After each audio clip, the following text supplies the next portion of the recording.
Hello viewers, আসসালামু আলাইকুম। আজকে আমরা তৈরি করব কাসুন্দি। তো চলুন রেসিপি ভিডিওটি শুরু করা যাক।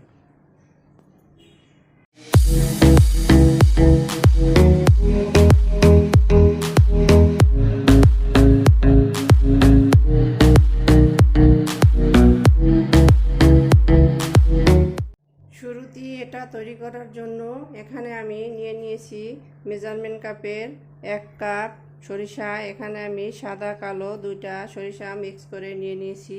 এখানে কালো সরিষার পরিমাণটা কিছুটা বেশি, আমি এটা আমার ইচ্ছা মতো নিয়েছি, কেননা কালো সরিষাটার ঝাঁজ বেশি। আপনারা আপনাদের ইচ্ছা মতো নিয়ে নেবেন। এখন আমি একটা স্ট্যান্ডের ভিতরে এটা ঢেলে দিলাম। এটাকে আমি ভালোভাবে কষলে ধুয়ে পরিষ্কার করে নিব। তো ফিরে আসছি এটা ধুয়ে নেওয়ার পরে। সরিষাগুলোকে আমি ভালোভাবে ধুয়ে পরিষ্কার করে নিয়ে এসেছি। এগুলোকে খুব ভালোভাবে ধুইতে হবে, এর ভিতরে ছোট ছোট মাটির কণা থাকে। তো এগুলো আমি ধুয়ে নিয়েছি। এখন আমি এখানে নিয়ে নিচ্ছি একটি ব্লেন্ডারের ঝাড়, এর ভিতরে সরিষাগুলো দিয়ে দিচ্ছি। এখন এর ভিতরে দিয়ে দিব 3-4টা কাঁচামরিচটিকে আমি ভেঙে দিয়ে দিলাম। 1 ইঞ্চি পরিমাণের আদা কুচি, 2টা রসুন মানে 2টা রসুনের কোষ, আর ছোট সাইজের একটা আম ফালি করা, এটা দিয়ে দিলাম। দিয়ে দিচ্ছি মেজারমেন্ট কাপের 1 কাপ পানি। এখন আমি এটাকে একত্রে একটা মিহি পেস্ট তৈরি করে নিব। তো ফিরে আসছি এটা পেস্ট তৈরি করে নেওয়ার পরে। সবগুলো উপকরণ একত্রে পেস্ট করে নিয়েছি। এখন আমি এখানে নিয়ে নিলাম একটা প্যান, এর ভিতরে এগুলোকে ঢেলে দিচ্ছি। আমি এগুলোকে প্যানের ভিতরে ঢেলে নিয়েছি। এখন আমি এর ভিতরে দিয়ে দিচ্ছি মেজারমেন্ট কাপের 1 কাপ পানি। পানিটা আমি ব্লেন্ডারের জারের ভিতর দিয়ে সেটাই দিয়ে দিলাম। এখন পানির সাথে এটাকে ভালোভাবে মিশিয়ে নিব।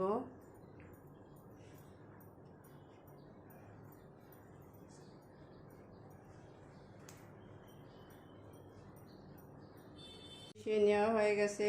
এখন আমি এর ভিতরে দিয়ে দিব চিনি। এখানে আমি 3 টিস্পুন চিনি দিয়ে দিলাম। হলুদের গুঁড়া দিয়ে দিচ্ছি 1/2 টিস্পুন, ধনিয়ার গুঁড়া 1/2 টিস্পুন, আর দিয়ে দিচ্ছি ভাজা জিরার গুঁড়া 1/2 টিস্পুন, লবণ দিয়ে দিচ্ছি স্বাদ মতো।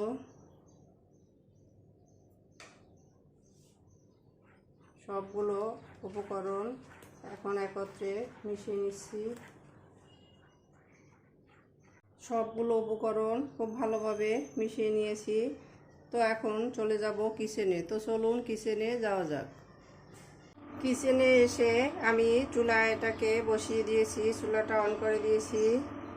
এখন এটাকে আমি এভাবে অনবরত নাড়তে থাকবো, নইলে তলানিতে লেগে যাবে, আর এতে করে খাবারের স্বাদটা নষ্ট হয়ে যাবে, খারাপ একটা গন্ধ হবে।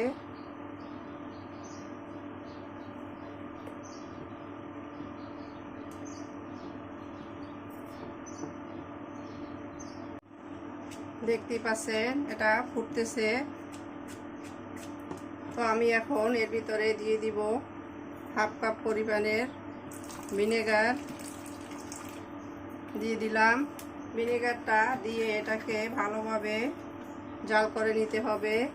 ভিনেগারটা এই কাসুন্দিটাকে সারা বছর সংরক্ষণ করার জন্য সাহায্য করবে।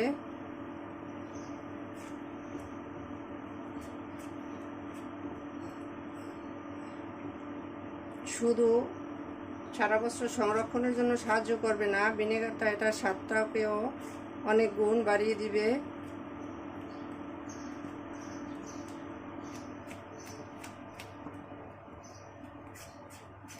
এটাকে আমি ততক্ষণ পর্যন্ত নেড়ে নিব যতক্ষণ পর্যন্ত না আমার ইচ্ছে মতো এটা ঘনত্বটা হয়। আপনারা আপনাদের ইচ্ছে মতো এটাকে ঘন করে নেবেন, ঘন বা পাতলা যার যেমনটা খুশি।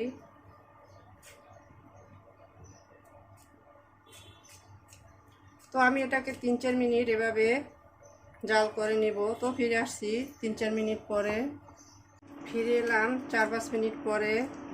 দেখতেই পাচ্ছেন এটা ঘনত্বটা এমনটা হয়েছে। এটা তুলে নেওয়ার পর আরও কিছুটা টাইট হবে। তো আমি এখন সবশেষে এর ভিতরে দিয়ে দিচ্ছি সরিষার তেল। এটা আমি প্রায় হাফ কাপ পরিমাণে দিয়ে দিলাম।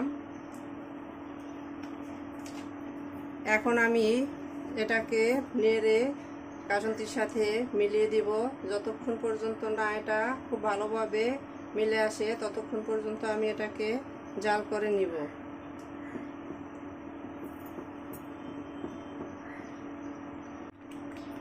দেখতে পাচ্ছেন সরিষার তেলটা খুব ভালোভাবে মিশে গেছে। এখন আমি এটাকে চুলা থেকে নামিয়ে নিব আর অপেক্ষা করব এটা ঠান্ডা হওয়ার জন্য। এটা ঠান্ডা হলে পরে আমি সার্ভিং ডিশে ঢেলে সার্ভ করে নিব।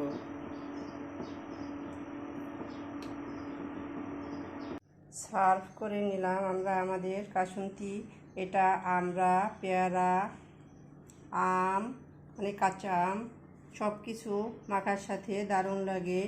এমনকি এটা ভাতের সাথেও খাওয়া যেতে পারে। আপনারা কে কে ভাতের সাথে খেয়েছেন কমেন্ট সেকশনে জানিয়ে দিবেন। আমাদের রেসিপি ভিডিওটি ফলো করে আপনারাও তৈরি করে দেখবেন, কমেন্ট সেকশনে জানিয়ে দিবেন কেমন হয়েছিল আমাদের রেসিপি ভিডিওটি। লাইক, কমেন্ট, শেয়ার, সাবস্ক্রাইব করে আমাদের পাশে থাকবেন। আল্লাহ হাফেজ।